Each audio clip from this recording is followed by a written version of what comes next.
Yo les bros, bienvenue sur Spatule Bro, on se retrouve pour la petite review hebdomadaire de My Hero Academia, saison 6, épisode 22.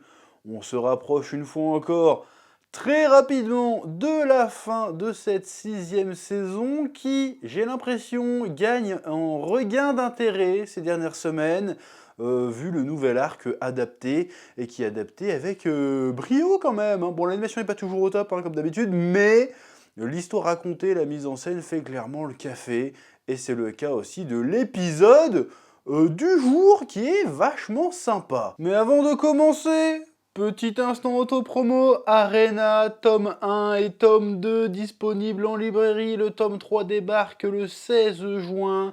Et pour ce qui est de la version Webtoon, je ne sais pas encore quand la saison 2 sort en Webtoon, mais vous pouvez d'ores et déjà découvrir la saison 1 sur Webtoon Factory, ainsi que sur la nouvelle application Webtoon, Ono. Hein, le lien n'est pas dans la description, mais vous allez chercher sur le Play Store, vous allez la trouver. N'hésitez pas à lâcher un like dessus. Voilà, les liens sont dans la description, et c'est en librairie, masterclass, et oui. Tu vois ce que je veux dire? C'est débile. Calmos les amis. Ah, j'aime bien ça. Ça, c'est bon. C'est la manière la plus stylée de voler, c'est pas la Superman avec les bras devant, on s'en bat les couilles de ça. Il fait oh. Et en fait il est éclaté comme film.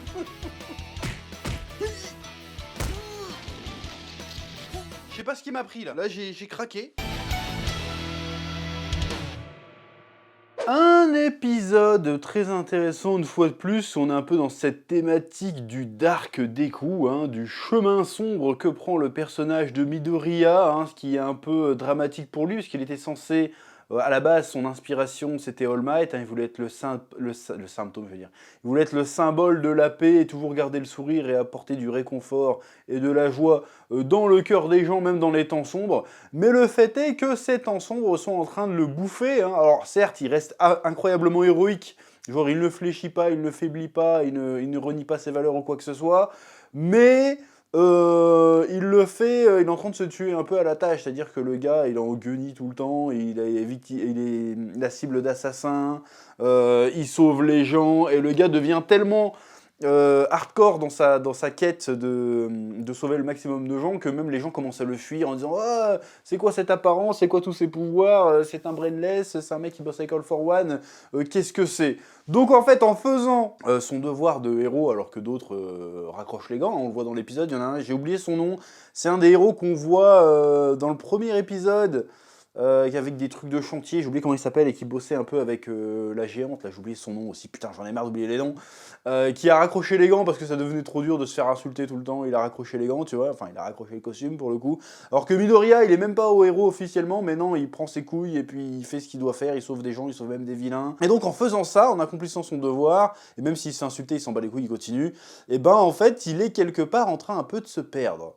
Dans le sens où il faut aussi quand même, malgré tout, faut pas que ça en devienne, il devient un espèce de martyr, et son syndrome du sauveur commence un peu à jouer contre lui, c'est-à-dire qu'il est à bout de force, et s'il est à bout de force, il risque de faire soit une erreur pas cool, soit tout simplement de crever aussi, hein. Donc c'est super intéressant de voir à quel point il passe dans ce délire de sacrifice, le côté un grand pouvoir implique des grandes responsabilités, oui. Alors dans le monde du super-héros, comics américain, comics US, ok ça marche, mais il faut pas oublier Midoriya, même si tu n'en as pas conscience, que tu es un héros de shonen, du Weekly Shonen Jump, et que donc, bien plus fort que le One for All, il existe un autre pouvoir. C'est le pouvoir de l'amitié, bien sûr, mais oui, évidemment. On va y revenir à ça, mais j'ai aussi beaucoup aimé la scène où All Might essaie de le retenir, genre vas-y, prends ton repas, prends ton petit bento, et puis il fait, bah, il essaye de l'arrêter, mais il fait, putain, mais je le comprends en fait, parce que j'ai été à sa place, sauf que j'étais à sa place dans des moments bien moins sombres que maintenant, et je comprends ce qu'il ressent, et je sais ce qu'il est en train de faire, il est en train de se sacrifier pour me protéger, parce qu'il sait que maintenant, bah, j'ai plus d'énergie, je suis plus à mon prime, je suis finito, je ne fais plus de masterclass. Putain, il arrête de sortir les termes de Twitter, ça sert à rien, mais c'est marrant. Et donc, il faut que j'essaye quand même de le raisonner, mais quelque part, je le comprends en fait. Quelque part, vas-y gamin, mais n'en fais pas trop. Juste repose-toi 5 minutes et vas-y repars, parce que c'est comme ça que ça marche. Et en parallèle, on voit un peu, parce qu'ils savent pas comment lui parler, parce que même les autres héros se posent la question, Endeavor et tout, bon, on n'arrive pas à suivre le rythme, on comprend pas ce qui lui passe par la tête, on n'arrive pas à parler avec lui, on n'arrive pas à lui faire entendre raison en disant calme-toi gamin, prends une pause, va pas trop vite, te sacrifie pas trop, ne porte pas tout sur tes épaules tout seul. Mais en même temps, ils savent bien que eux-mêmes sont incapables de faire ça en fait. Tu vois ce que je veux dire? Et ils savent pas comment lui parler, ils savent pas comment l'aider. Ils se sont dit bon, on va le laisser avec All Might parce que All Might le comprend le mieux. Et là, c'est là qu'on retrouve les élèves de UA qu'on avait presque oublié depuis quelques épisodes, finalement, tellement l'histoire autour de Deku était prenante, on avait complètement oublié que, oui, c'est vrai qu'il y a encore les élèves de UA, et qui sont là, qui font, et Bakugo, surtout, qui a une réflexion super intéressante, fait non, mais vous avez fait la connerie, vous l'avez laissé que avec All Might. Le problème, c'est que les deux sont pareils, et les deux vont avoir la même idée, vont avoir le même dévouement, et ça va pas l'aider, il faut quelqu'un pour le ramener sur Terre, et pour lui botter le cul, en fait. Et j'ai trouvé ça super intéressant. C'est super intéressant, le délire qu'il a tellement compris. Je l'avais dit qu'il finirait par devenir meilleur pote. C'est son meilleur pote. Il fait non mais moi je le connais et je sais très bien qu'il va se donner corps et âme, il va se mettre en danger, il va se sacrifier, il va faire le martyr pour nous et que ça va pas nous servir. Donc il faut qu'on le ramène, qu'on lui botte le cul, qu'on le ramène à ce qu'il est, c'est-à-dire que c'est Deku. Donc on va le ramener sur Terre et pour qu'il nous entende, s'il faut, on va lui péter la gueule. Pour lui dire hey, t'es pas tout seul, ça sert à rien de t'éloigner de nous. C'est un peu pareil que ce que vit, là je viens de me faire la réflexion. Ce que vit Midoriya, c'est un peu ce que vivait Robin, pour des raisons différentes, quoique pas tellement en fait, dans l'arc Enies Lobby, dont j'en ai parlé récemment sur la chaîne Le Chef Otaku, qui est une véritable masterclass. Allez la voir, parce que Robin a voulu s'éloigner de ses Nakama, pourquoi? Parce qu'elle avait une prime sur la tête, parce que le gouvernement voulait savoir ce qu'elle savait, elle avait un secret. Et elle voulait pas que ses amis la rejettent, et elle voulait pas non plus qu'ils la rejettent par peur d'être la cible du gouvernement mondial, et elle ne voulait pas non plus les perdre parce qu'ils essaieraient de la protéger. Donc, qu'est-ce qu'elle a fait? Elle s'est isolée avant d'être rejetée. C'est ce que fait Midoriya, même si Midoriya le fait par pur altruisme, entre guillemets.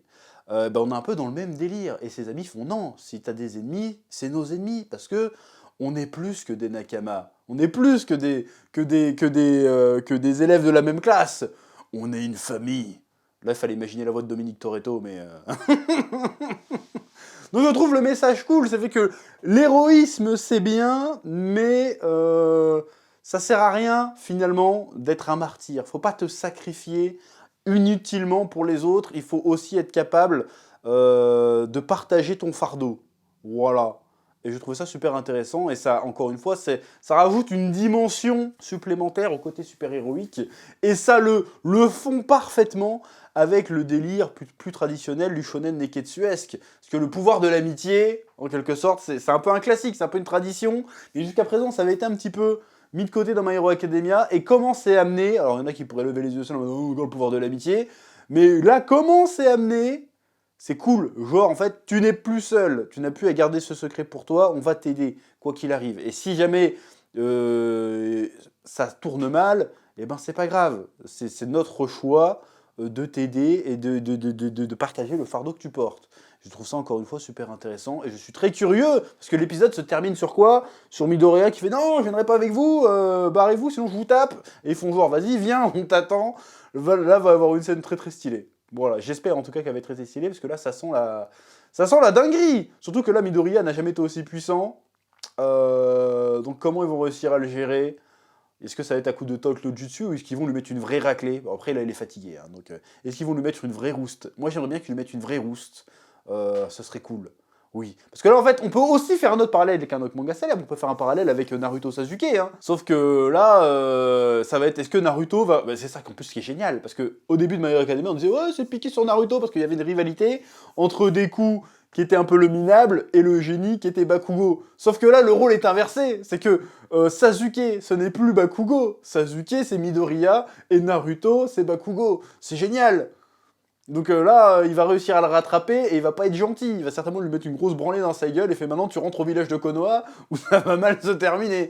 Voilà, ça va être super intéressant encore une fois de réussir non seulement à mélanger les codes du shonen neketsuesque et du super-héros, mais aussi à détourner ce qu'on voit habituellement dans les shonen neketsuesques du coup. Ça serait super intéressant. Je suis très curieux de voir comment ça va se terminer ce duel. Bon, je sais qu'il va retourner à UA, hein, secret de Polichinelle, mais comment ça va se passer? Est-ce que ça va être juste un Talk no Jutsu ou est-ce que ça va être un peu les deux? Ils vont vraiment se foutre sur la gueule et après Talk no Jutsu on verra bien. Oui. Bon, cela dit, petite déception tout de même, parce qu'on apprend que Lady Nagante a survécu. Voilà, ouais, je trouve ça un peu dommage. Autant le personnage est stylé, design stylé, pouvoir stylé et tout. Et très certainement que dans l'arc final, on va nous la ressortir de derrière les fagots. Mais bon, ça aurait été bien qu'elle meure, en fait. Je trouve que ça aurait beaucoup plus d'impact. Là, du coup, elle va revenir. Ouais, je suis redevenu gentil, tu m'as sauvé, Midoriya. Je trouve ça un peu trop bisounours, parce qu'en plus, dans le contexte de ce qui se passe, voir une vilaine qui repart du côté clair, mais qui meurt, je trouve que c'était plus impactant, mais finalement, elle n'est pas morte. Donc c'est qu'elle va revenir, donc c'est qu'elle va resservir, donc on verra bien. Il y a un contingent aussi d'héros étrangers qui arrivent. Très très curieux, bon j'imagine qu'il n'y aura pas de français, hein. Ça va être que des Amerlocs à tous les coups. Ou des Allemands, on verra. En tout cas, ouais, je suis très curieux de voir la suite, encore une fois, parce que c'est très très prometteur. J'ai envie de dire, My Hero Academia à son prime. Surtout qu'on retrouve cette vibe qu'on avait au début, où il y a des moments d'émotion avec la musique qui font des frissons d'héroïsme et des poussées d'adrénaline. C'est grisant. Ça, on retrouve ça. C'est ce que je m'étais plaint en début de saison, parce que je trouvais qu'on l'avait pas trop dans le combat face à Shigaraki. Je trouve que l'adaptation du combat contre Shigaraki n'était pas folle, mais là, franchement, non seulement le style de Deku est incroyable, mais en plus la mise en scène et la musique redeviennent comme avant. Donc ça, je kiffe. Voilà, j'ai passé un très bon moment une fois de plus devant cet épisode de My Hero Academia. J'espère que je ne suis pas le seul. Dites-le moi en commentaire, bien sûr. Petit pouce bleu, et je vous dis à très bientôt sur Spatule Bro pour de nouvelles vidéos. Oui.